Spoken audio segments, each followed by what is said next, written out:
All right. We are going to have our Truth in Taxation public meeting tonight.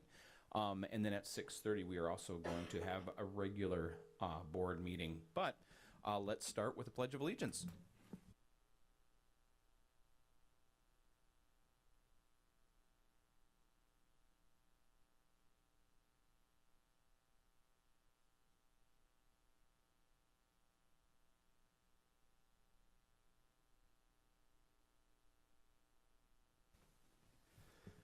Okay, Dustin and Joe are not with us this evening. But next is the agenda. Anybody see any need for any revisions?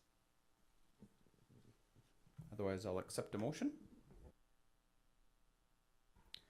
Motion by Don, second by Bruce. All those in favor, please say aye. Aye. Opposed, the same? Motion passes. Next, we will have our Truth in Taxation as presented by Peggy. Thank you very much. All right. Start off, we'll go through the 36 pages, 5,000 lines of numbers. No? No? Okay, all right. This is the document that we will be recovering in a PowerPoint with just summaries, but there is 36 pages, about 5,000 lines of figures. So this is where all this information is coming from. If you'd like me to email this out to you, just let me know, and it's also available online. So we will just start away with the presentation. So, all right. And please make sure if you have any questions as I go through to stop, ask, whatever, clarify. Appreciate that. So, as in every year, we are required to have a Truth in Taxation meeting, which is open to the public, and the public must be allowed to speak. Today, we're holding it today at 6 o'clock. All the mailed notices were mailed out the middle of November to our property owners, which is describing the tax levy proposed by both the city council, the county, and the school district. So you should have received those. And the second part of the law just talks about that we have to hold this meeting. It gives us the dates, and once again, the public must be allowed to speak, which we will do after the PowerPoint presentation. This is just a little synopsis of the timeline or schedule events. So back on September 8th, MDE posted and prepared the first data sheet, so that big 36-page document.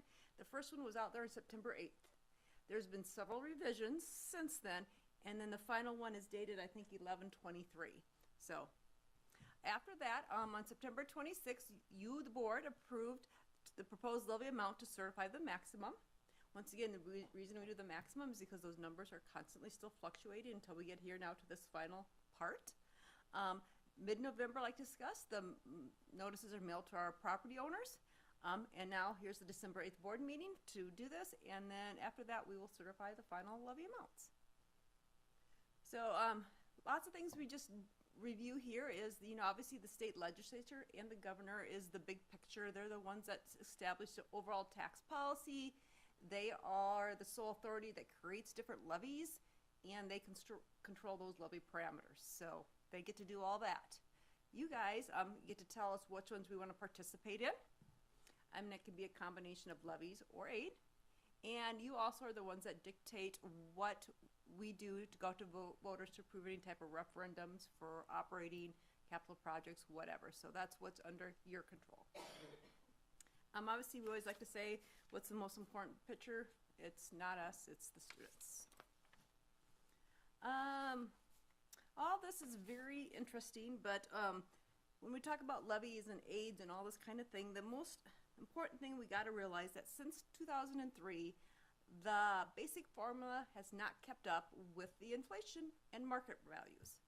So we are currently, we just know that it happens. Currently right now, as of the December of 2021, the U.S. inflation rate ended at 7%. And so far, when I looked up what the inflation rate has been for 2022, it's fluctuated between 7.5% and 9.1%. Realize our formula allowance, we get 2% every year. This slide is from MREA, and it just shows about how, because that we have been trailing inflation for so long, that if we would have just kept up with that inflation rate, we would be getting over $1,200 per pupil more. And if you think about that, if that's 1,000 students, and we have more than 1,000, that's over $1.2 million more in revenue. So just by not keeping up with that. So that's one thing we have to realize as we talk about levies. So what happens when that doesn't happen? The burden gets placed on our taxpayers via the levies because it's not coming through that state aid. So, this is a new slide that I thought was very interesting that I got from MRE that sort of talks about the entire property tax levy system. So this includes city, county, and school districts. And as you can tell here, the red line is for non-school local government. The blue line is school districts, and the green line is just a statewide property tax on commercial. So we're going to not focus on the green line, but we can see how that school taxes have approximately doubled, while the non-local or the red line have almost risen close to 4 times during the same time period. So we all know that our taxes have gone up, and this sort of illustrates this nice little chart here, why it's gone up so much and who's causing or where your money is going for this. So one of the other reasons why, and we talked about this a little bit at our last meeting when we were looking at the revised budget, is the underfunding of special education. This is one of the main reasons why we have an operating levy. MDE says that we're going to be underfunded by $673 million as of 2020. They predict that to grow by 2025 to over $806 million. So that's not just obviously our district, that's statewide districts. What happens then when you underfund special ed? It requires you to transfer money from your other programming to cover your special ed costs that are mandated by state and federal laws. And so in order to bridge that gap that we have to do, that means you either have to cut your regular programming or increase your revenue somehow. And once again, the 2 ways that we can increase revenue is levy or aid, and aid is dictated by the state and your enrollment. So sometimes your hands are tied. This is a chart that's been in the packet for several years. I just sort of like to see it because it gives a great visual of what happens starting back in 2003 when our state aid started to drop, which is the red line. The blue line, which is revenue, also starts to drop, right? So they're both going down. So what happens to the levy, the green line? When those start going down, you have to sort of have funding to run. That starts going up. And so as you can tell, as the charts go up and down, it makes sense why we do what we do when we do our levies. So just remember that 97% of all school districts have property tax levies higher today than they did. And most, again, it's because it's the voter-approved operating referendums. And lots of times they've doubled and tripled over the years. And once again, main reason because of the state aid getting decreased. There's 2 types of levy authority, which is state-approved and or voter-approved. And now let's talk a little bit about our tax statements. So there's different types of voter-approved levies. There's operating levies, there's debt service levies, and there's things called down payment levies, or what we call them, levies for technology and other types of equipment. So we all know that we have an operating levy that was passed last year, November 2021. It was for $613 per pupil, and it is now on the books, for lack of words, for another 7 years. So that's a good thing that we did not have a break in service in our operating referendum. So that's good. We also have a debt service levy, which is right over $2.2 million total, and that includes the new elementary and CTE edition, as well as back in 2000 when we did the middle school, high school remodeling and addition. So, and the CTE, the middle school and high school edition will expire in 2024, and the new K-5 and CTE will expire in 2039. I wonder if I'll be around. So, and the abatement bond that we did back when we did the parking lots for the new elementary and the CTE will expire in 2031. So it just gives you a little bit of timeline. Okay, I should go back, and we do not have any other type of levies out there. All we have is our operating referendum and our debt service, so just make sure. Other levies that we do have are these listed right here. None of these are new. They've been the same ones we've had the last few years. And as you know, the most recent additions are the LTFM and the OPEB. So, but no other changes for levies. Now we're going to get into the numbers of that whole 36 page. So I will hope not bore you. We are similar to the city and the county, but realize that our funding is entirely based on enrollment. So obviously as our enrollment grows, our funding grows. If our enrollment would ever start decreasing, then our revenue would decrease along with it. That's the only way that works. There are variables that cause our property taxes to increase and decrease. There's three main: market values, which you have no control over; class rates, no control over; and enrollment, no control over. So don't you feel special? So changes in market value. Once again, we have no control over these. These are set by the assessors, and everybody's told what those are. One good thing that has happened, and back in 2018, as we've discussed, is the Ag to School tax credit. So that is a wonderful thing for our community and our taxpayers.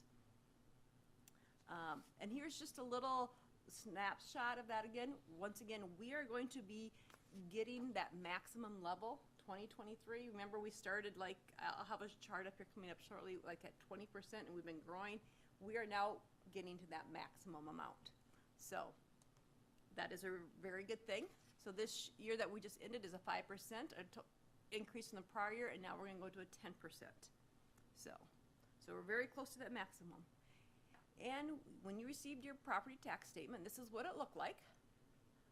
If you qualified for the school bond credit, it will be right there where that red arrow is. For some of us that we do not qualify, that would obviously be blank or zero. But for those that would, that's where it's at. And then above that, obviously, is your market value and all the other information on there. Just as a reminder that this Ag to School credit comes from income and sales tax collections directly from the state. This is not a shift from other local property taxpayers, and that's the reason why it doesn't show up in the levy certification form. So I'm sorry that this is so small, but this shows for the several years what our Ag to School credit amount has been. So once again, back into the 2018-19 school year is the one way to the left. It started at 40%, and that gave us right over $233,000, and it kept growing.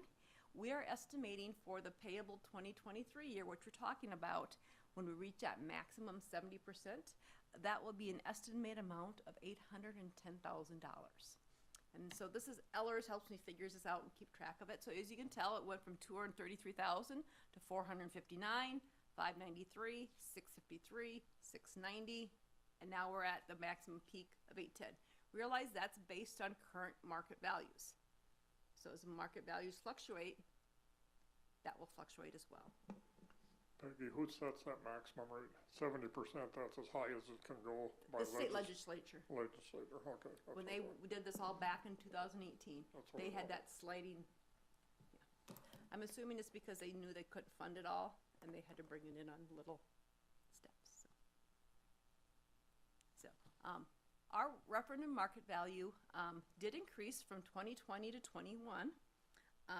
Realize when I say referendum market value, that's house, garage, and 1 acre only.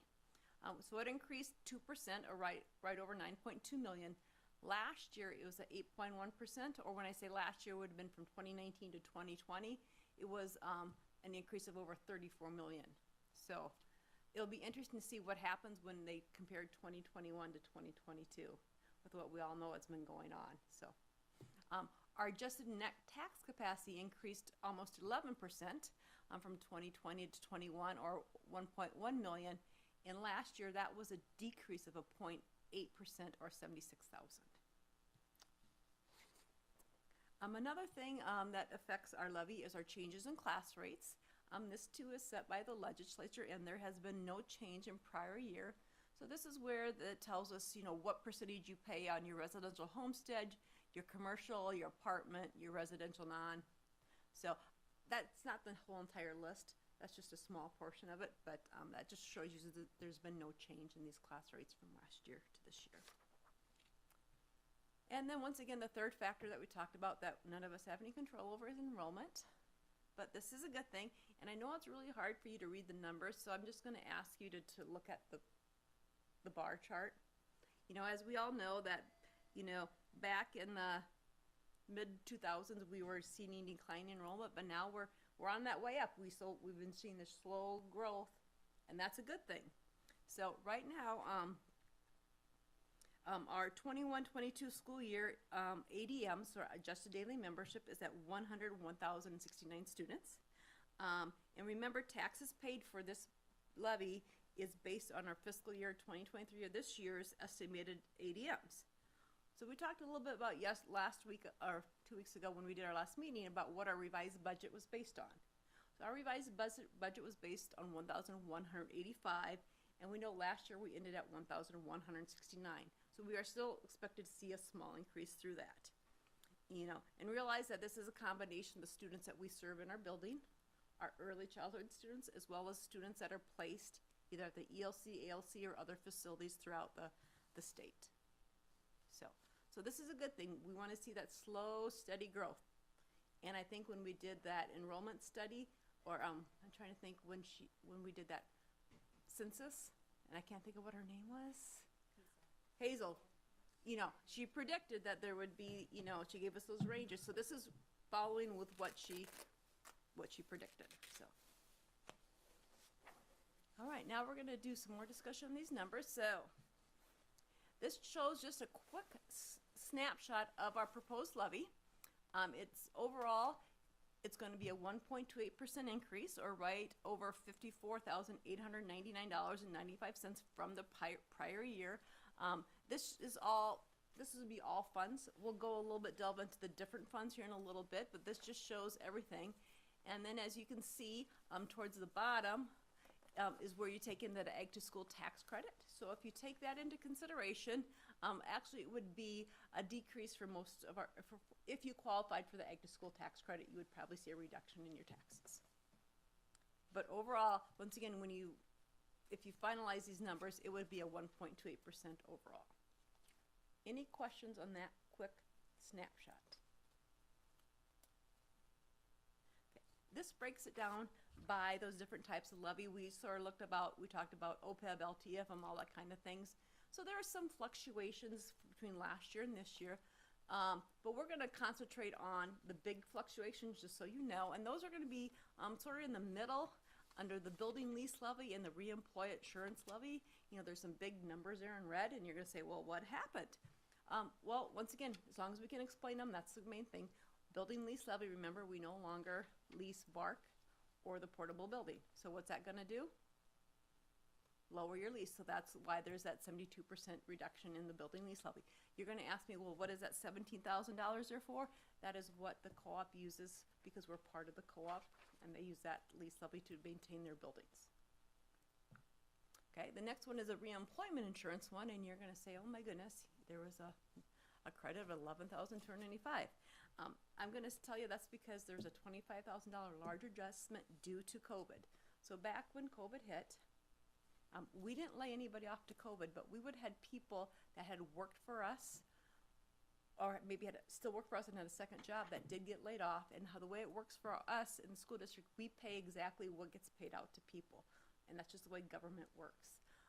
So during COVID, you know, there's benefits out there, and it took them about 2 years to figure out that some of the federal government picked up some of that additional cost, and it took us 2 years to figure out how much we were going to pay, because during COVID we could see this coming, that we knew that we're going to probably have to pay more in unemployment insurance. But then, so we started levying a little bit more for that. But then all of a sudden the federal government came in and said, hey, due to COVID, we're going to use some CARES Act funds. We're going to take, you know, so we got like over $18,000 of our unemployment paid for by the federal government, which is a good thing. Also means that we over levied because we didn't know that was happening. But so once again, that's the reason why there's that big credit there. But once again, not a big deal. Now I like to say we're back to normal, and hopefully. So any questions on that? Other than that, there's just a few slight adjustments in the different amounts. Nothing really major we need to be concerned about. Okay.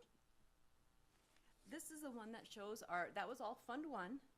when we think about our funds, and this is the community ed and our debt service. So once again, no major fluctuations in here. There is a slight decrease in the debt service levy fund, and that usually happens because they only allow it to get so big before they start lowering it 5% over. So that's, once again, that's expected every so often.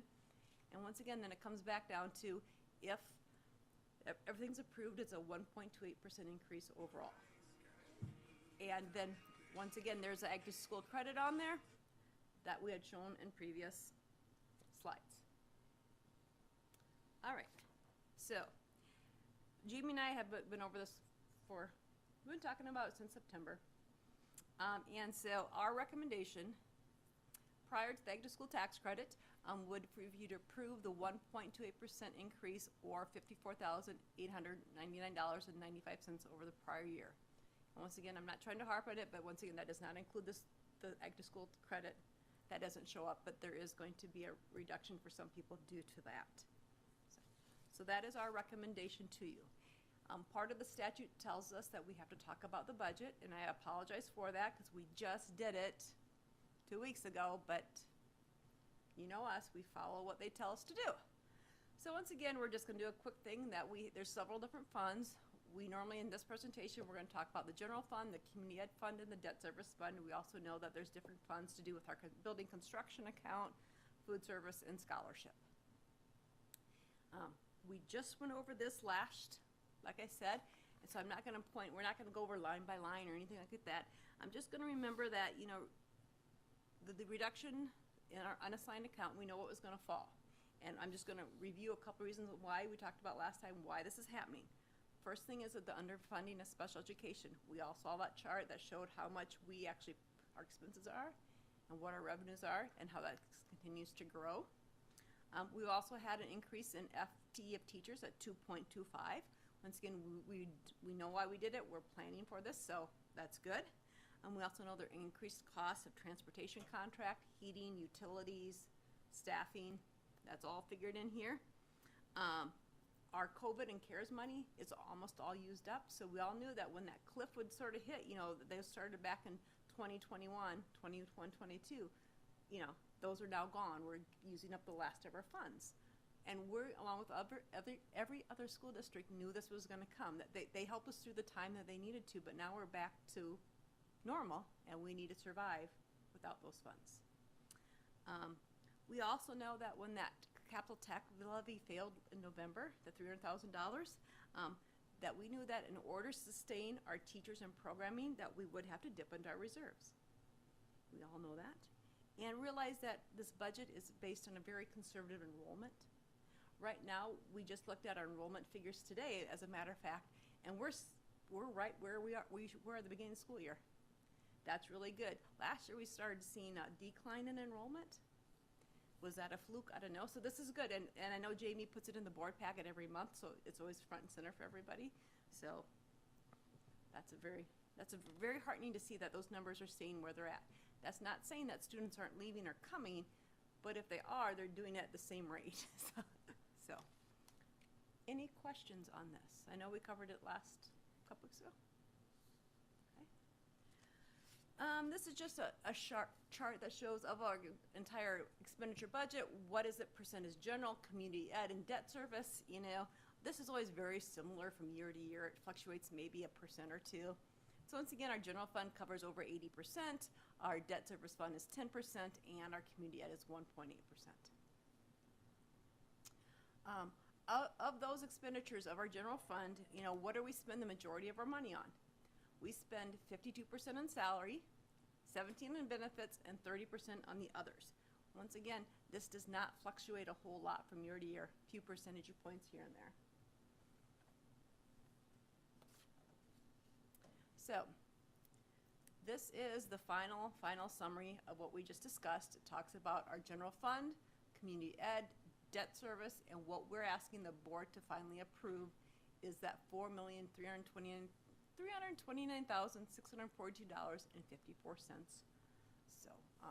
So, and it has to be a resolution. So that's what we're asking the board to do. So now I'll ask the board if they have any questions, and we will open it up to the public. Thank you, Mrs. Pfeffer. Excellent. Your transparency and competency, high level of trust. So thank you for you and your team's hard work. Any questions?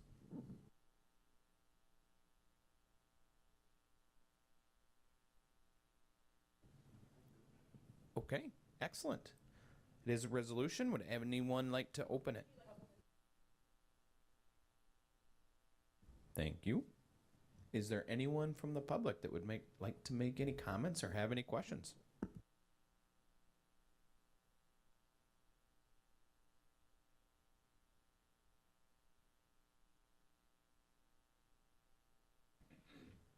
Okay, I don't think we have any comments, which opens up the floor for a motion. Okay, motion by Angie, seconded by Barb. This is a resolution, so we will do a roll call vote before we do any other questions.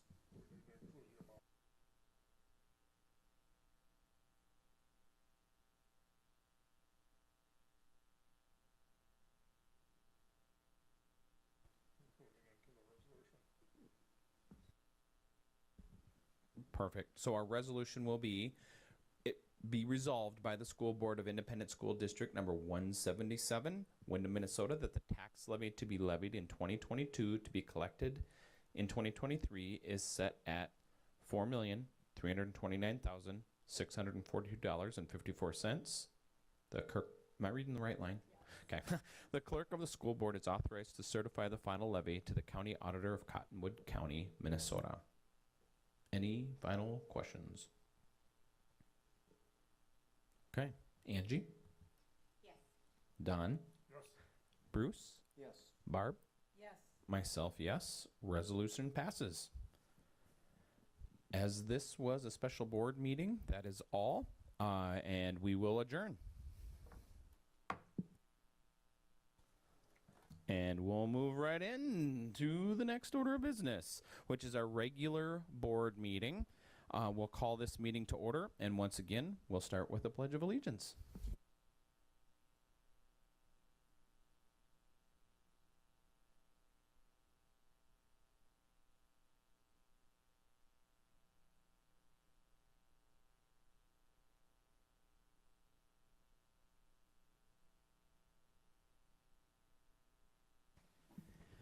Okay, we have a rare treat tonight. Don, you want to come walk up front with me, sir?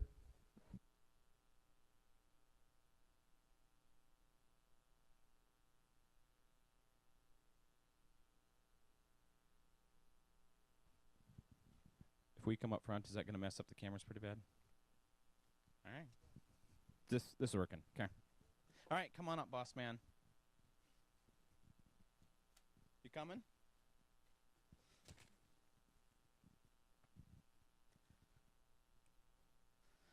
So I don't know how often this happens. Way up here. Is that going to be better? Over here? Okay. Awesome.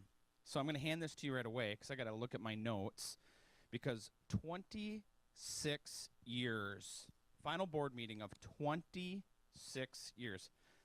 So trying to keep some notes, and we have some notes from some different people, but just think of that, 26 years. In the 90s, he was starting to talk about what terms were. Is there many teachers that weren't hired when you were on the board, and students, not only every student we currently have, but we'd have to go back 8 graduating classes to find a student that wouldn't have been under your tutelage. That's a long legacy. That's a long, long, long legacy, and we thank you for that. But that's not it. You, for the last 10 years, you've been on the board of the SWWC as well, which is another incredible length of time, and just 20 years on the SWWC? Wow. Okay, so that's 46 years of board service and education. And we tried to kind of, you predate us all.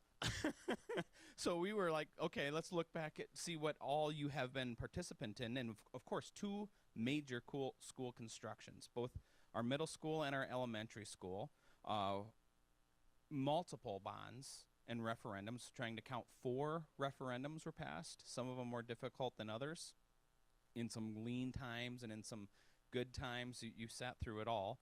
So you were chair last year. Are there any positions you haven't held on the board? I don't think I've ever been clerk. Oh, okay. What are the odds of that? Probably pretty low. Been on a lot of different committees. Really? No kidding. Wow. Okay. Well, learned something new. Well, actually, the quote that we had about you is trustworthy, extremely trustworthy. I don't think that anybody would ever, for a second, doubt anything you'd say. Extremely dependable, not only just to attend the meeting, but you read that board packet front to back, I don't know, twice before every board meeting. You make sure that everything is accurate and correct. And you can make sure it's accurate and correct. 'Cause that third word was knowledgeable. You know how to run a school board, and you know what it means to be on a school board. So, to be said, a true leader. So thank you for ushering in kind of a new generation. You've bridged a gap. We're all here having learned from you, and I feel, having served on the board with you for a while, very, very confident that I know what a board is supposed to look like. I know what a peaceful board looks like. I know how a board that gets along. So I just thank you. And that award is presented by the Board of Education for 26 years for our district, and then another 20 concurrently with the SWWC. And I don't know if you have anything you want to say, but I'm going to hand you the mic.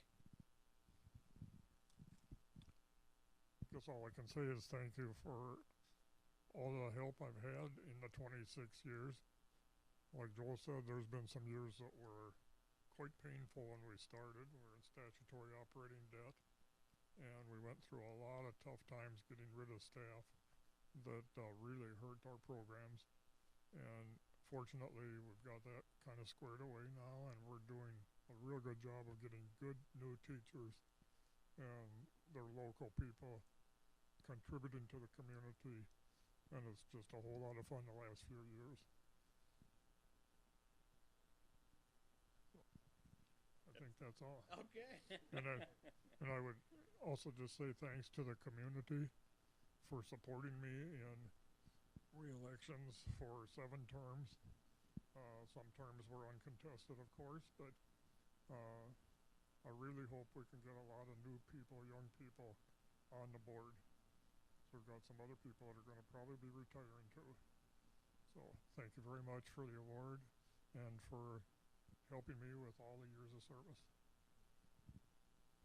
Yeah, thank you, Don. And now is your time to help, or you've been helping and you've been carrying. So as you enter in this new season for a multitude of reasons, don't hesitate to ask for some help in return. If you need just a group of people to come alongside you, I know we'd love to welcome you in this new season. So thank you.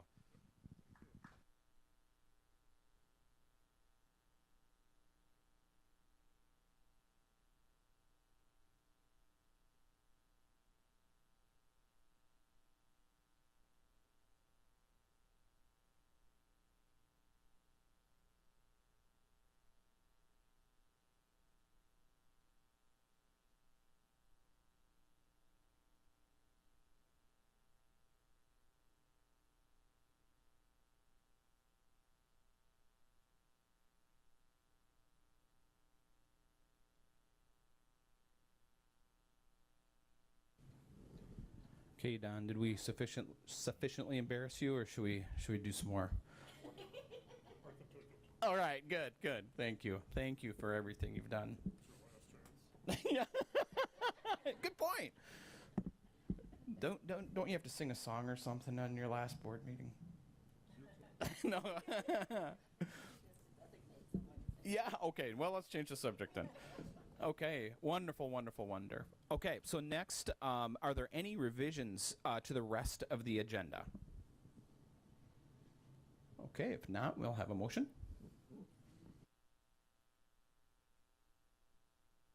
Motion by Bruce, second by Barb. All those in favor, please say aye. Aye. Opposed, the same? Motion passes. All right, Sheila?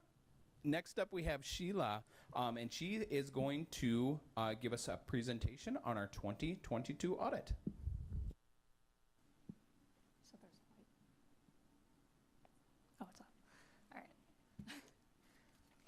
my name is Sheila Jungworth, and I was the supervisor overseeing the district's fiscal year 22 financial statement audit.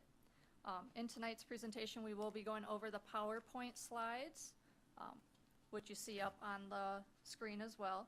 But we did provide the district with the full audit financial statement report, as well as some management communications that has some required communications in there for you, and to see things more in depth.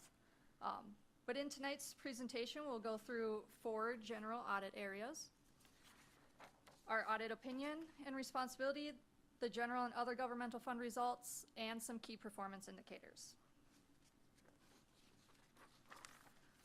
Starting off with the audit results. So our responsibility as auditors is to obtain reasonable assurance that the district's financial statements are free from material misstatements and are presented fairly. This is accomplished through a series of sampling, inquiries, and other techniques. So for Windham School District's fiscal year 22 financial statement audit, we did express an unmodified or clean opinion, stating that the financials are presented fairly in all material respects.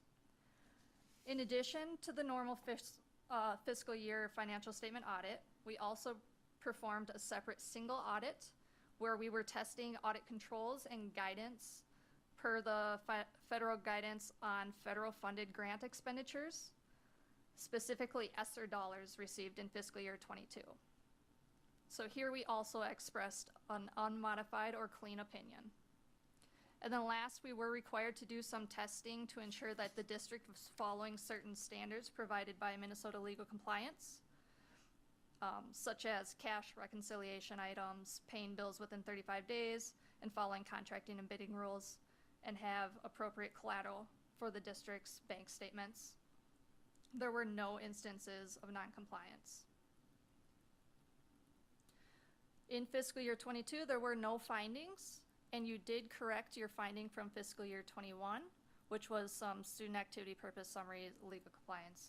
You guys now have those on file, so you no longer have that finding. Just remember to always update those every year. So next we'll jump into some of the financial analytics.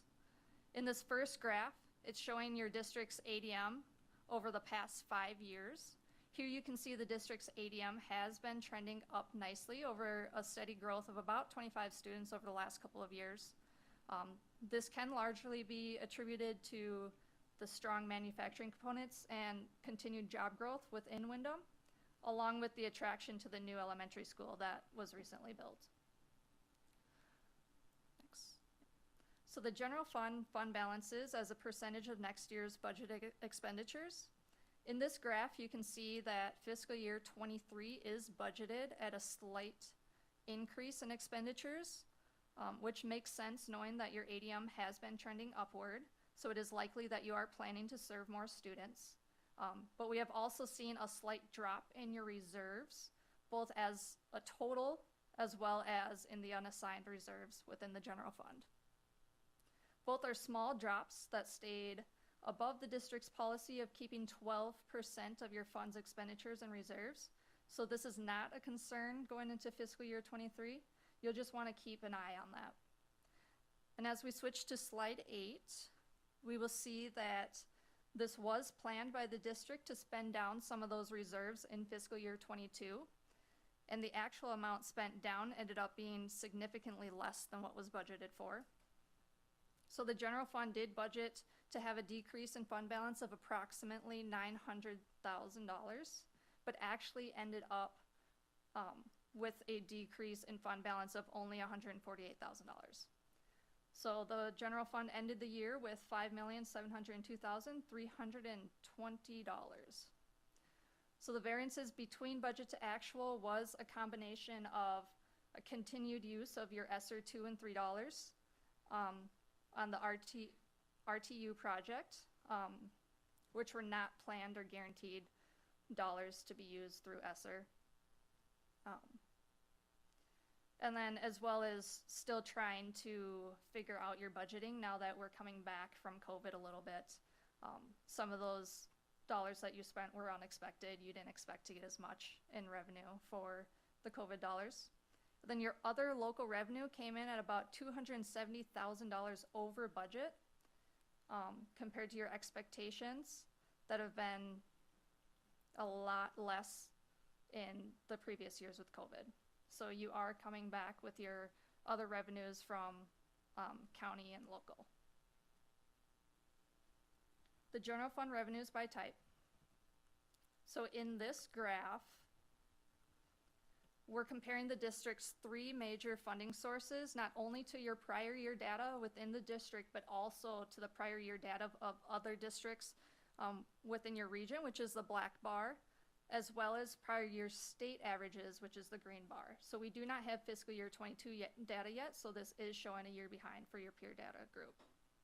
So overall, the district did a great job bringing in additional revenue during the year to match the budgeted increase in expenditures that was predicted for fiscal year 22.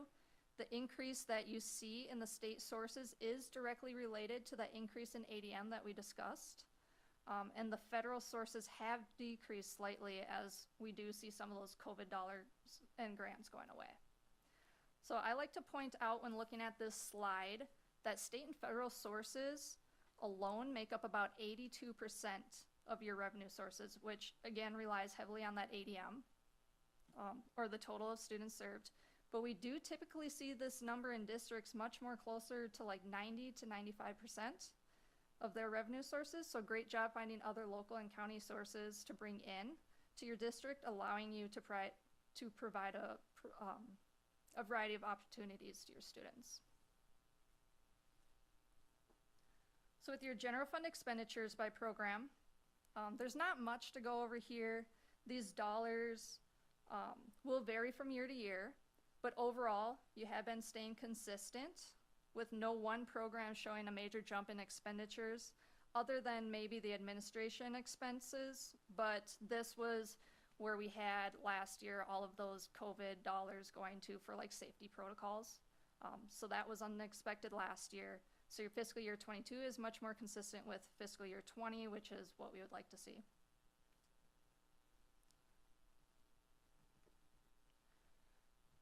So a few of these next slides will be showing you some trends through box and whisker plots. So they compare your district to other districts within the state and break them into quartiles. So you have the top 75 to 100%, 50 to 75%, 25 to 50, and then down at the bottom whisker is your 0 to 25%. So the green bar is going to be the average, with the dotted line on the last year being the projected trend. So looking through these box plots, we're using them as a view for trends that are occurring as opposed to focusing on any one year. Looking at the overall general fund expenditures per ADM, you can see that the district has had an uptick in expenditures, but again, similar to last year, the district did have an increase in grant revenue relating to COVID-19 and in turn drove up those expenditures as well. And then Wyndham also had a one-off RTU project that had some of those dollars coming out of the general fund that contributed to this increase in the general fund expenditures as well that other districts may not have had.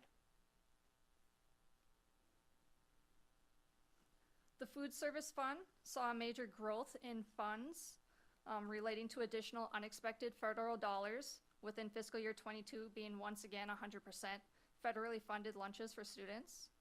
So one thing to look out for is the amount of excess cash within the food service fund. Wyndham was just barely below the cash balance allowed due to the additional federal funds received over the last 2 years. The USDA has recognized this as an issue for many districts this year and has temporarily increased the allowable amount from 3 months of expenditures to 6 months starting in fiscal year 23. But has not stated when they were reverting back to the original amount allowed. So you're gonna wanna look into what things you can start spending those dollars down on to ensure that you are below that 3 months of cash in your food service fund so that you're prepared for when they do go back down to the 3 months. And the food service fund ended the year with fund balance of $299,550. Now looking at the food service fund expenditures per ADM comparison, So it may seem odd that I was telling you to look into spending more on the food service fund while looking at this graph, as you're seeing that your expenditures did look like they skyrocketed during the year. But that was due to spending dollars for the new school for various like fridges, water heaters, cabinets. But these costs that you did have this year was actually helpful and kept you from getting that legal compliance finding that we saw majority of our districts had. So this year, majority of our districts had that legal compliance finding saying they had too much cash in the food service fund because they were not spending it. And now they're in panic mode trying to figure out what they can spend those dollars on to go below that this year. So you guys are ahead of the game there. Just make sure that you monitor it and keep watching to make sure that you're not over that 3 months allowed. So your community service fund had a very healthy growth in fiscal year 22, receiving about $20,000 towards summer preschool and school age care, ending the year with $130,608.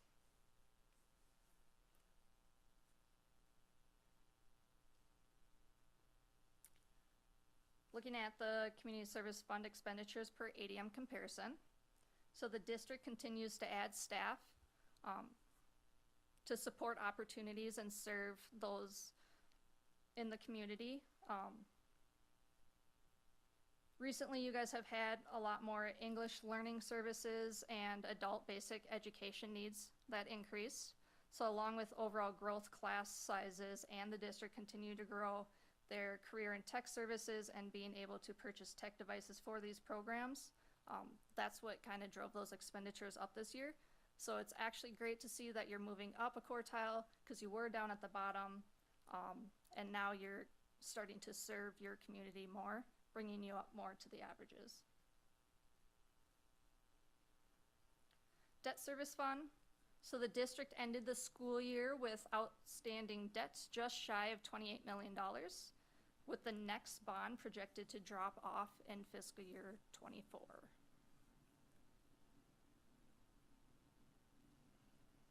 Cash and investments.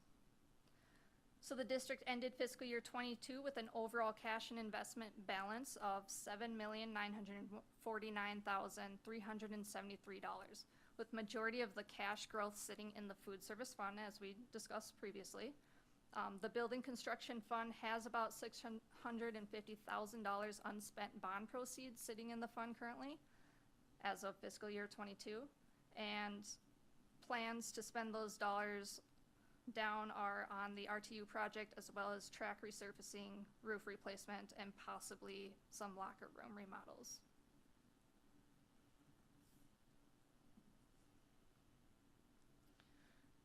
Property taxes. So this slide compares your district's total property taxes, including your debt levy, to the peer group once again. So when looking at the district's property taxes per $100,000 home value,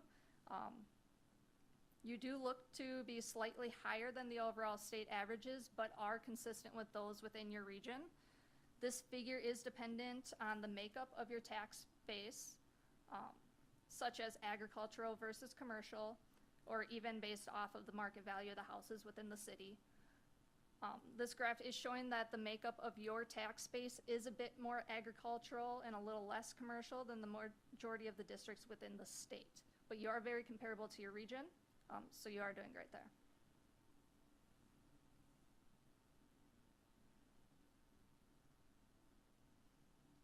General fund balances as a percentage of expenditures.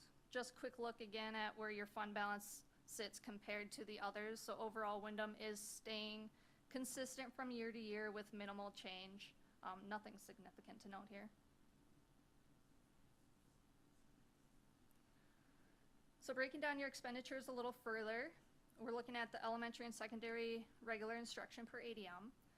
We can see a slight drop in expenditures during the year, which was largely related to staffing shortages and unfilled teacher positions during the year, which did decrease some of those salary expenditures. So unfortunately, everyone's seeing this year. It's really hard to fill those positions, and because of that, we are seeing a drop in some of those elementary and secondary education expenses. Special education expenditures per ADM, so these expenditures are directly related to like an as-need basis for the district. So the district has seen an increase in sped needs during the year, so in turn their expenditures increased as well. So overall, the district is sitting in good financial health, but does need to be cautious of the changes that are ahead of us now that all those COVID dollars are either no longer being distributed or your reserves of those COVID dollars are diminishing.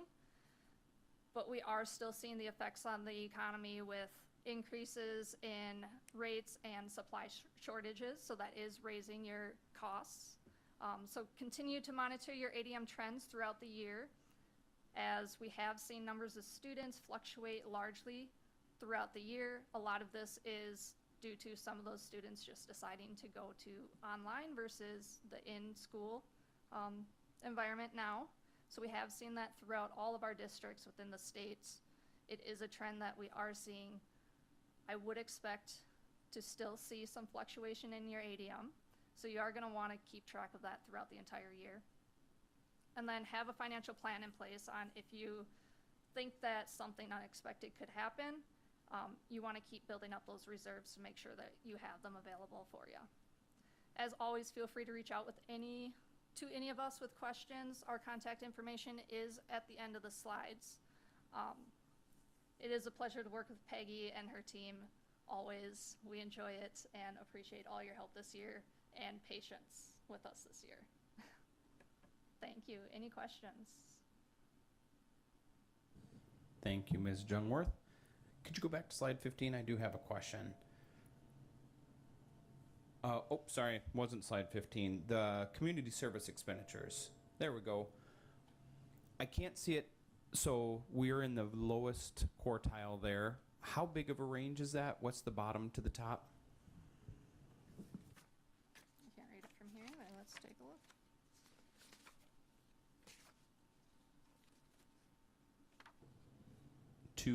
Or 300 Yep. or 250 to about 900? About $250 per ADM to about 900. Yep, correct. Okay.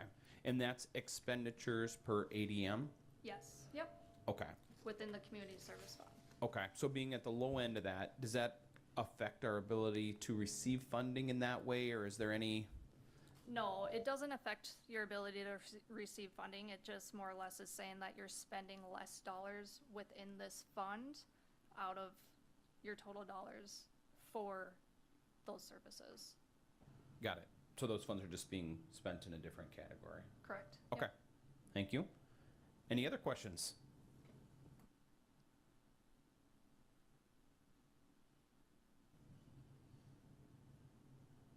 Thank you.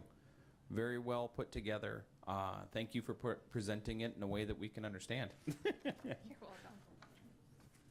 Thank you.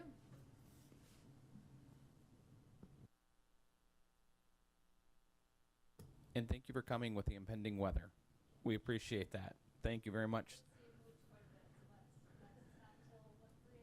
Oh, good. Okay, good. Okay, well, good. Since Ms. Jungworth came tonight, we get to actually vote, and the next item is approving the 2022 audit report. Move approval. Okay, motion by Don, second by Bruce. All in favor, please say aye. Aye. Opposed, the same? Motion passes. Item number 7 is acceptance of donations. And tonight, we have $675.28 from our First United Methodist Church partner for the backpack program. Very consistent giver, and we very much appreciate it. $55 from Bethany Lutheran for the backpack program. Another very consistent giving, and we are very appreciative. And then this little third item here, $100,000, and that is not a typo, from the Toro Foundation for the Land, Water, Thrive Green Space Enhancement Project. Angie, would you, before we go any further, would you explain this one a little bit? I would love to. Every few years, like each plant or town gets to apply for this grant. This year, Wyndham was on the list along with 3 other communities. I saw that and I reached out to Jamie and we worked with Doug, and we put together a very extensive grant proposal with pictures, plans. We had to have budget information, financial information, basically everything. They want to know everything about the school. There was some follow-up questions about what, like how Toro will be recognized and how, how this was going to benefit the community. So what our proposal is to do massive improvements to the environmental center, including a new bridge, outdoor classrooms, lighting, cleaning up all the debris in the area. And we were never expecting to get the full amount. I just said, let's throw it out there and see. I said, if we don't ask, we don't get.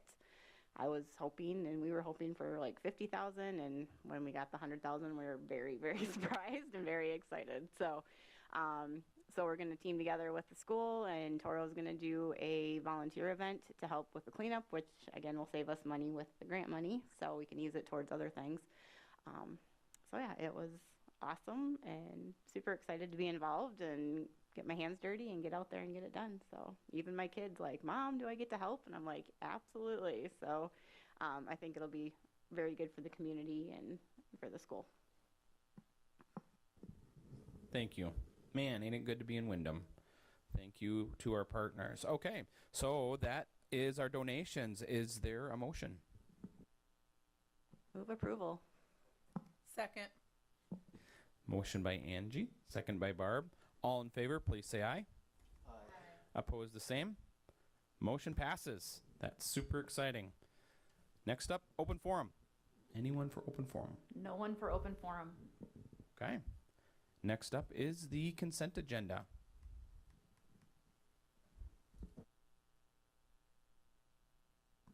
Motion by Bruce, second by Angie. Any questions on the consent agenda? All in favor, please say aye. Opposed, the same. Motion passes. All right, now we get to move on to our administrative reports and hear from our awesome staff. Let's start with Mr. Nielsen on the K-5 report. All right, hey, thank you for having me here. Elementary report, preschool report, very great for November and early in December. I'll let you know of a few awesome things that took place. First of all, right before Thanksgiving, we had parent-teacher conferences. It went extremely, extremely well at the elementary building. As you can see, 98% attendance rate. I know I talked before that we would be close to 100, and we were just about there. We've been in contact with parents, or trying to contact parents if we weren't able to get a hold of them or if they didn't show up. But this was the rate of 545 students, so that was good. It was a very, very busy Tuesday night, and then the Wednesday during the day. The morning was quite busy, and then it tapered off in the afternoon as we went there. So very, very successful parent-teacher conferences for the elementary building. So our elementary concert is scheduled for December 13th. Performances for K through 1 will be at 6 p.m., and then performances for 2nd and 3rd grade will be at 7 p.m. Always look forward to this. It is great. Our music department does a fabulous job with this holiday concert. Just a little side note, it is going to be a busy evening at Wyndham Area Schools, as there is a boys basketball game scheduled in the blue gym, which is fine and dandy. We have notified parents through the community newsletter, and another reminder will be going out about doors to go into using the main middle school, high school entrance, or the pickup drop-off location for the middle school, high school. Those doors will be a better place to park and enter with that basketball game going on. But I tell you what, we do great things at Wyndham Area Schools. It'll be no problem to host those awesome events. So very fortunate to have that going on. Just wanted to make note that we have gotten through our first cycle of observations as administrators, and I've had the opportunity to do a lot of observations in the first cycle. It's unbelievable what our teaching staff does throughout Wyndham area schools, and particularly I get to see the elementary. It's unbelievable. And I hope, I know there's some walkthroughs going on with this group and stuff. I hope you're able to see that. But I go in and I see just superb stuff. It's unreal, and the conversations that I get to have with the teachers after, when we have our post-observation meeting, it's extremely rewarding, touching, and I even learned so much going in and watching these teachers perform and watching the engagement of the students and how much fun they have with the lessons that go on. And that the avid engagement strategies that we've incorporated here at Wyndham Area Schools, honestly, they've been a game changer. It's so much fun to see the active participation and learning that's taking place in reading and math and many other things in Phi-Ed. It's unreal. Kudos to our teaching staff. They've bought into what the Wyndham Way is. And it's been a lot of fun. I was just blown away in this first cycle of observations by our teachers. So very, very cool. So next, we'll be hosting a family engagement night. This one is on Monday, December 19th. We've kind of been bouncing around a little bit just because of other activities going on. We like to try to stay consistent. But as you know, our family engagement nights, we have a free supper from 5:45 to 6:15, and then a little bit of a presentation from 6:15 to approximately 7 p.m. This presentation, we're partnering with Wyndham Public Library. They are going to be showing up to discuss a little bit about what the library here has to offer to our families. So they'll give a little bit of presentation, and we're going to get real cozy. I'm going to put a beautiful fireplace up on that big, fantastic screen that we have, and hopefully some are going to bring a blanket, maybe have some hot cocoa, and do some reading together. So it's going to be really cool, and maybe the opportunity to sign up for library cards and things like that as we have a great discussion on literacy for our families. So that'll take place coming up. That just some fun outdoor and indoor recess things. You know, I talked about McTeacher Night and some of the funds. We ordered a number of things that will benefit outdoor recess and indoor recess that isn't just necessarily that beautiful playground. With a bunch of different equipment. And part of that was a number of board games. You know, we talk about this often with our Friday finale and our Eagle Pride and PBIS and what we do. We filled the tub again, of course, with those Eagle Pride cards because our students are working so hard at the elementary. The last 2 days, we had a reward of a board game day. So we had classes come down, and the elementary commons was set up with numerous board games, and a lot of those board games were ordered with that McTeacher Night money to garner even more. So then when we do have indoor recesses too, they can be utilized. We're going to bring back lunch buddies. We'll utilize those board games then too. But the students had a blast, and they did a phenomenal job. I got in on a few games of Uno. So like the kindergarten class would come for 30 or 40 minutes yesterday, and fourth grade, I was playing Uno with the kindergarten students. And unfortunately, in the 3 games I played, I was dead last every time. But with the kindergarten students, I learned they'd get down to the last card. It was great. I was a teacher, and they would yell, "Bingo!" I said, "Is this the different?" I said, "No, it's Uno." "Oh, yes, that's right." And then second game, a new student yelled, "Bingo!" I said, "Whoa, no. It's Uno we're playing here. We're not yelling bingo." "Oh, yeah, that's right, Mr. Nielsen." Needless to say, we had a blast. It was a great reward that our Eagle Pride Committee put on, and a lot of fun. So, and some indoor recess pictures that take place. You can just see the great things that the students do. And then finally, December 23rd, that will mark the first day of holiday break. So Thursday the 22nd will be our final day before we go into that little winter break time. So, all right. Thank you very much. Any questions?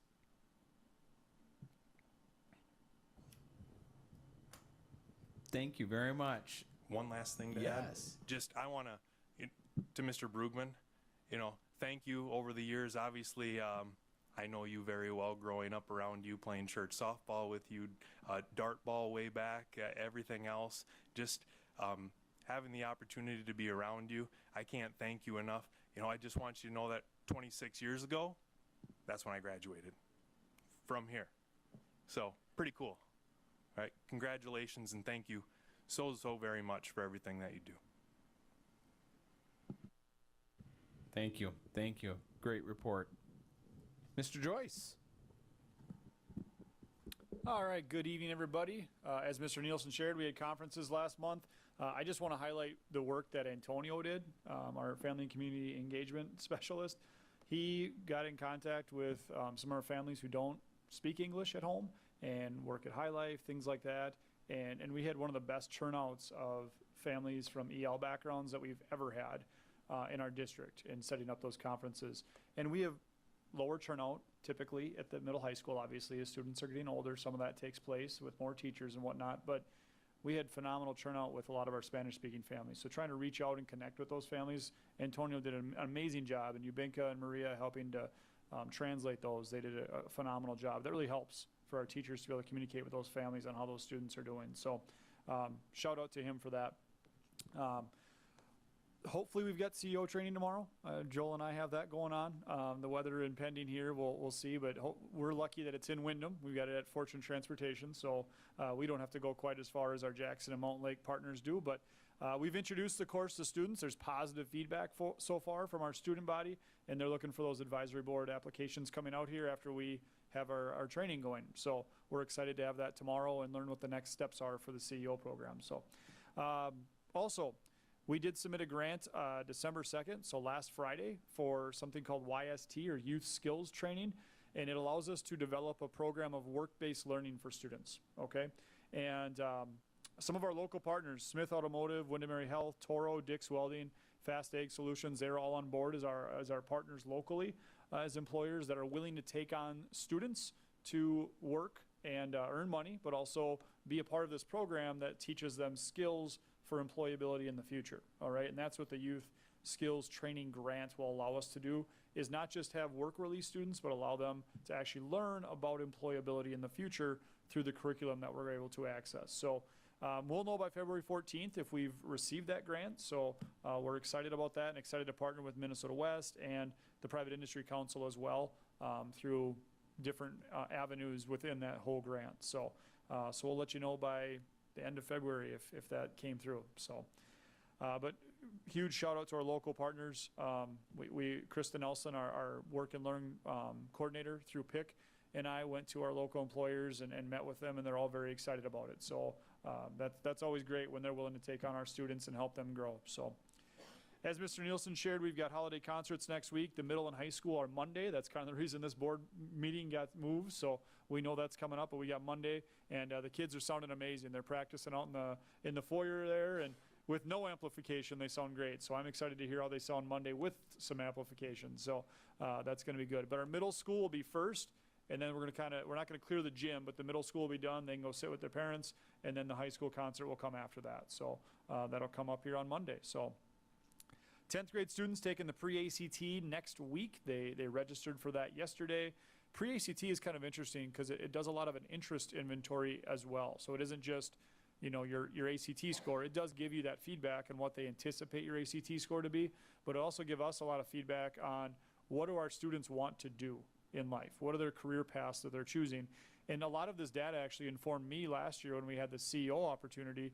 A lot of our students said, I want to go into business. So using that data is why I pursued CEO as rigorously as we did. So holiday celebration day, Thursday, December 22nd, we're going to gear up with our students and have a little bit of a fun day. We're kind of organizing around activities that our teachers might be able to lead. We've got some maybe doing holiday baking or holiday gifts from that regard. Some might go outside and do some outside activities too, depending on weather, of course. But just in the afternoon, we kind of do a shortened day schedule and then have our afternoon for, first of all, some all-school bingo, and then we'll do a little bit of activities to hand everybody into the holidays. So we're looking forward to that as a nice reward for positive behaviors that we've seen throughout the school year. So course requests, we have finished meeting with all the students, and they will start doing their actual formal course requests for the 23-24 school year next week. And Ms. Squires and myself will meet a couple of days during break and spend a few hours starting to hammer out what the actual formal schedule looks like for the 23-24 school year. So, and with that, we've got no school, obviously, December 23rd through January 2nd. And I also would like to close by thanking Don. Don, you've been a steady stalwart on the board since I've been in Windham, and that's about 17 years now. First as a teacher and now as a principal, of course. And I would echo Joel's statements. Don is a gentleman that I can always count on to hear facts and have a level head about everything, and also just be fundamentally supportive of Wyndham area schools and a champion for our students and our staff. So Don, I'm gonna miss you on the board, but I'll still see you around town, and that's a great thing. So thank you for everything since I've been in Wyndham, and obviously for years prior to that. You've been an amazing person on the board. Any questions?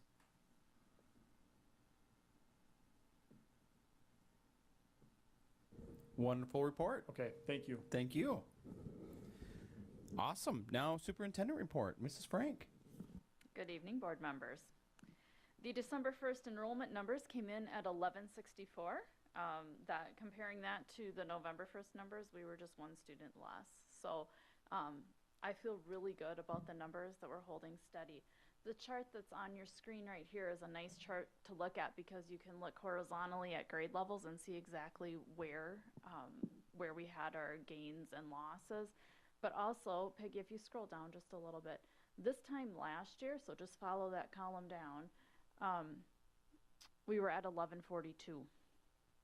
Okay, and you can just notice that December 1st number has really risen throughout the years. So that's also really positive. So again, we're going to keep our eye on our enrollment. Right now, we're in good shape. Okay. All right, next I want to talk about strategic planning. So strategic planning will begin in January with a community survey and listening session. MSBA will be leading us through this process. They did send me a survey, sample survey that they want us to look through and give feedback on. So Dustin and I plan on sitting down next week and looking through those and making changes or edits. So if you have any feedback, please let Dustin or I know before Wednesday next week. Okay. There's several projects going on in the district right now, as you know. We have our rooftop project that has reached a point of completion. There's been a few bumps in the road, but I think we are evening those out and it's working pretty well. The 7 units are currently heating the middle school office area and the Blue Gym area. The Highland kitchen appliances are installed. You heard the auditor talk about how we need to spend down that fund balance. Well, we knew that was coming, or Peggy knew that was coming, so they already had a plan in place for that. So the appliances are installed. We're just waiting for final approval from the state, and then we'll be able to use that. We installed shot clocks in both the Blue Gym and the Gold Gym. Those are up and running and will be functional for the holiday tournament coming up soon here. And the bell system at the middle high school has been repaired. They put in a new motherboard into the system and it's been working fairly well ever since. Every now and then we have to restart it, but it has been working. So that's more great news. And lastly, I'd just like to say that I've really enjoyed doing walkthroughs with some of you that have come in. We've walked in classrooms and just observed learning, and it's great to see our students participating in their learning and teachers really getting engaged with their content and making a great impact on the students. So if you haven't come in for a walkthrough, you're more than welcome to let me know and we can get it scheduled, and we can even do more than one. So we'll keep working on those. And lastly, I also would like to thank Don for all his years of service on the school board.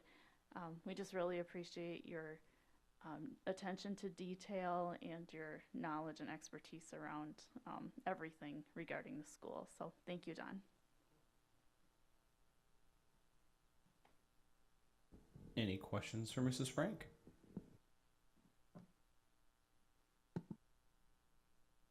Okay, thank you. Any items from the board? Any committee meetings recently or anything to update the group with? Okay, otherwise I'll just make a comment on the walkthroughs. And you can just tell when the three of you are presenting for your what your representations are, the passion and the love that you have for the kids is just incredible. I learned some things. You guys are doing stuff I had no clue. You guys are going way above and beyond. I got to sit and watch. I saw Mr. Joyce doing some things with students that was incredible, and I'm like, I didn't even know you were doing that, man. So I'm just really proud of you guys, and I'm just grateful for how well you treat our kiddos. So thank you. Okay, next item up for bid is number 11, the approval of the MSCA seniority lists. We will have Mrs. Frank walk through that, but can we start with a motion? Okay, motion by Don, second by Bruce. Mrs. Frank. The MSCA seniority list is attached, so that includes employee groups such as custodians, paras, food service, and our secretaries.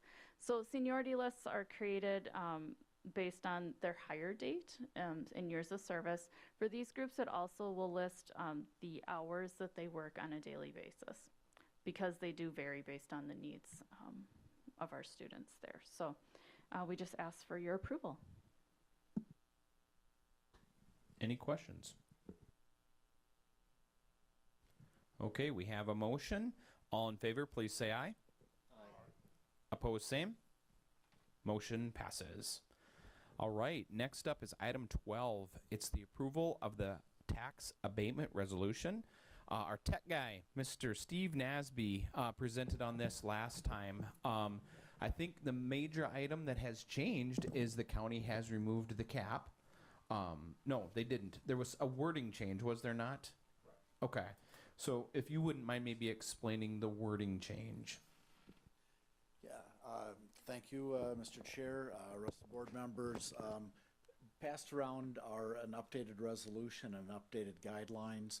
The updated resolution reflects that the county board did approve extension of the program last evening. So it's just a date update. The resolution you have says we anticipate it passing. This resolution says they passed it, okay? And then the second piece is the guidelines. So you may recall from our last discussion, the county at the last extension had inserted a $290,000 cap on the tax abatement. They would abate the first $290,000. They upped that number to $320,000 because of inflation and building material costs, that kind of thing. So they kept the cap, but they updated it, and it does currently only apply to the county's portion of that abatement. The city and the school district had not adopted it the last time, and that's certainly, you know, up to you guys this evening if you want to change your stance or continue to have no cap. The other thing the county did in the wording, the one that was handed out, they wanted to make sure that shouses, which are shops and houses, are noted as eligible, but only the residential portion of a house. So if you build a 40,000 square foot house and only live in 1,000 square feet, you're only going to get tax abatement on the residential portion. So those were the two wording changes.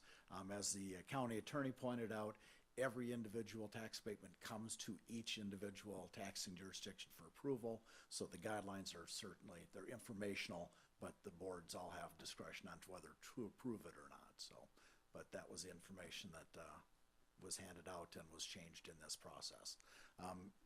After the last meeting, I wasn't looking at my phone, but Mr. Joyce had texted me as a data point and let me know that since the 6-year run of that housing tax abatement program, there had been a 112 student increase at Windham High School.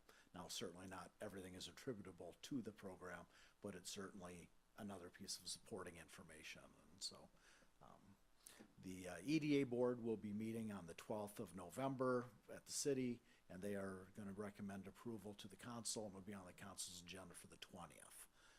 I have reached out as well to Mountain Lake, and so they will be going through, I think, on the 19th of December to update their program and extend it as well. So at this time, if you have any questions, I'd be happy to answer them.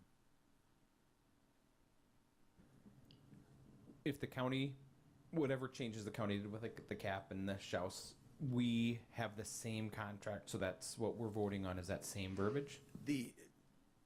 Those are the changes that are in the guidelines. The program itself remains unchanged.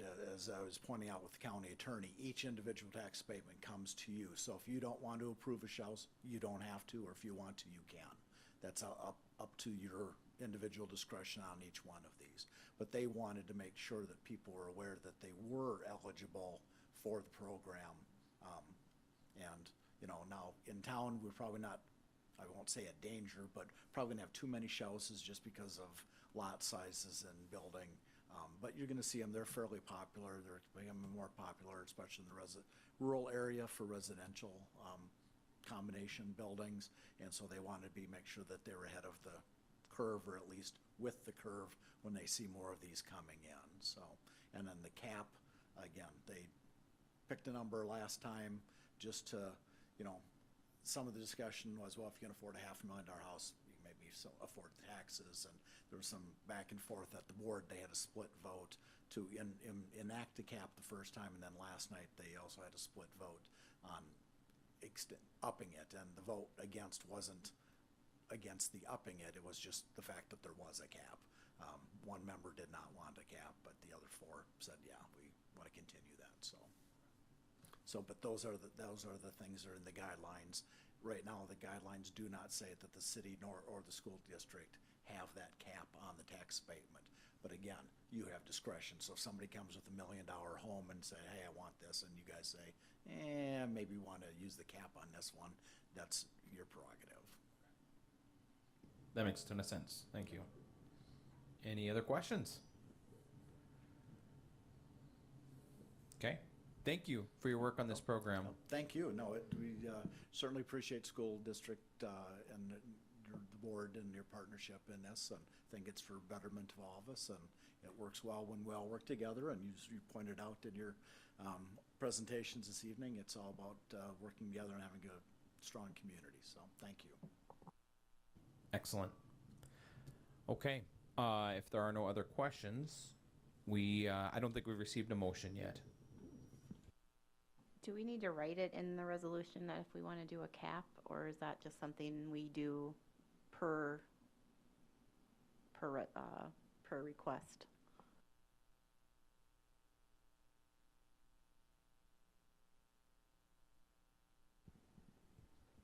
Thanks, Maggie.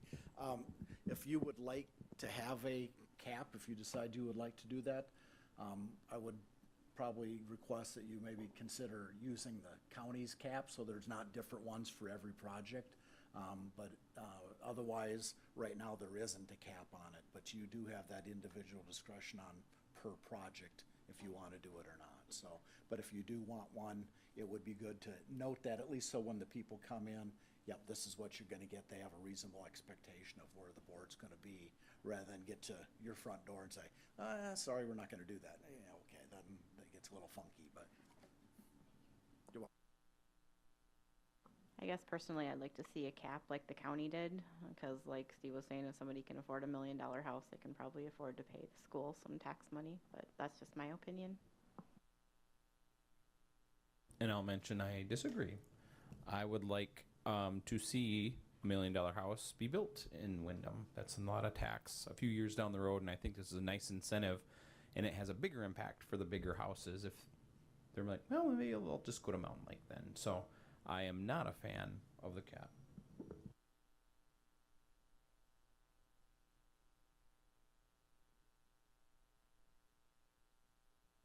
But as it sits, either we need to amend or make a motion for the resolution.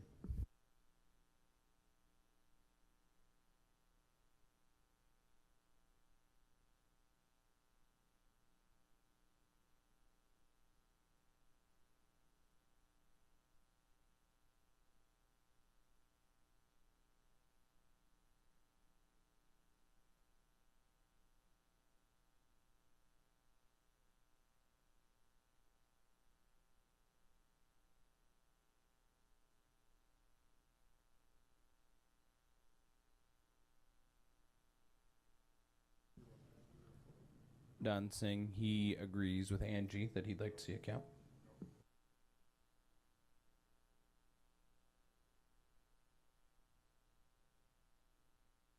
Okay, you'll move that forward as a motion to approve with a cap like the county?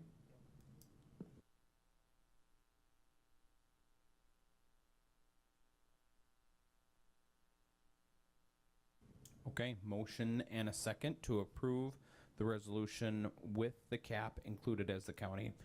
And Mr. Nasby, what did you say when we asked that question about we wanted to do that? So every tax abatement request comes to each individual taxing jurisdiction. So the city council, the school board, and the county get each individual request. And when you get those individual requests, the board has to vote them through or not. So at that time, you have discretion to approve the tax abatement, not approve the tax abatement. What we've got the guidelines for are to, one, to kind of advertise the program, but two, to let people know this is available and here are the parameters that we expect, the taxing jurisdictions to be, considerate of when they have that tax abatement in front of them, so. Are there any other communities around us that do this program, or? There are a number. Worthington does it. They started just before we did. Jackson does it. Springfield is just starting to do it. And Marshall has had a program. They just dropped theirs because they had seen over the last couple of years an increase in the number of homes they were seeing built. And so then they said, okay, hey, we're going to drop it because we're getting homes built anyway. And then interest rates went up and building materials went up and their housing went right back down again. So they're reconsidering putting it in. But it is fairly common in our area. I think the city of Austin is also has it, and there's probably a number of others, but those are the folks that I know for sure that have the program. Now, my question is that a multi-family, a duplex, an apartment, in that each living area is separate for a cap, or is it the building? It just says of value. It doesn't break it down to be a single family or an apartment building. So if it's more than 4 units in the guidelines and in what's been policy, if it's more than 4 units, then the developer can come and ask for a different length of abatement. The 5 years, if you're doing a much larger project, like let's just take, for instance, the Lakeview project up by a community center that was 45 units. We ended up doing, the city did an individual TIF district with them and did a pay-go TIF on that, and that was going to be about 7 or 8 years because of the size of the investment that was being made. But right now, the way this individual tax abatement program works, it's for any size of project, but it says $290 now $320,000 of value. So that applies to anything, if it was a single family or a 45 unit apartment building or a house.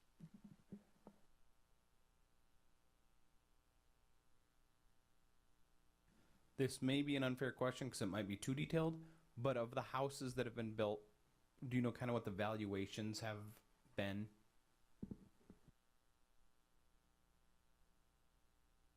I do. You may remember the spreadsheet was handed out at your November meeting.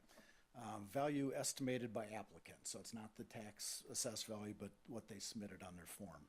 So 350, 200, 400, 400, 260, 280, 260, 400, 100, 350, 500, 360, 185, 288, 300, 300, 257, 277, 300, 146, 146, 146, 146, 146, 146, 210, 210, 210, and 210. I hope you got all that, wrote them down really fast. One more question. Does Mountain Lake do this as well? The city of Mountain Lake does. The school district had not participated.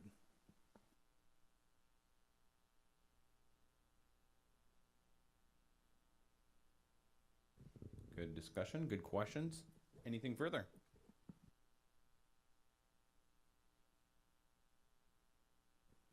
Okay, are we ready to vote? Okay, it is a resolution. We'll start with you, Angie. Yes. Don? Yes. Bruce? Yes. Barb? Yes. Myself, no. Resolution passes. Okay, item 13. Anything else tonight? Yes, I'd also like to thank Don for his years of service. He's been on, was on before I came on, and his experience beforehand was always a nice way way to, you know, help me learn. I know he was on, I mean, I came on in the, the year I came on, about a year later, we were able to pass a referendum. They had to cut so many things before I ever came on. I'm grateful I was not on during that time frame. That first year was a very good very hard learning experience, but also very good. And I want to thank you for all your experience and your time. Thank you. I remember a lot of times before being even on the, working at the school other than part-time and snow removal and stuff. If I saw Don, he would talk about what was going on there. You could always find out what was going on at the school. It wasn't secret. It wasn't anything with Don. He would let you know what was coming up, what was going on, why the votes were the way they were. So it was a way of knowing what was going on in our school just by talking with Don. I hope that I'm able to do that with people who ask me also, but it's not nearly as good as what you did for me. So thank you, Don. I would also like to thank Don. I got the privilege of working with his wife on the Busy Bee board and now with Don on the school board, so that was kind of cool.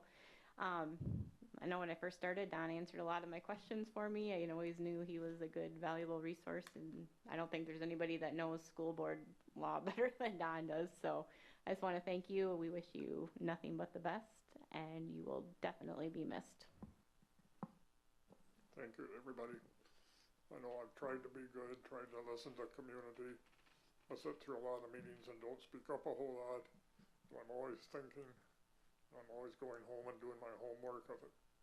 Somebody mentioned how many times I go through agendas and stuff. If you looked at my agendas when I was chair, there was more colored marks on those papers than you could count. But I wanted to make sure I knew everything was in order and ready. If resolutions were coming, make sure they were ready. And it was just kind of fun, and it's been more fun now with the board that we have because everybody kind of cooperates and I would encourage you to continue to call me if you've got questions or concerns. I intend to keep track of what's going on for meetings and stuff like that for at least a couple of years yet. I've got one more year. I was just put back on the service co-op board for one more year because of their rearrangement and reorganization. So I would like to at least be able to report back to this board on the information from there. But it's been a lot of good years, and I hopefully can keep track of stuff for the next few years. So, and I will miss a lot of the smiling faces at meetings, but I'll get used to it. So, thank you, everybody. And the administration, like Brian and I forgot your name already.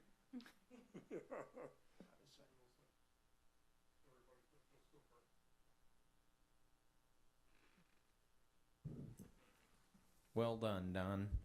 How was your final board meeting? Kind of an exciting one. Awesome. Well, everyone have a good night. Meeting adjourned.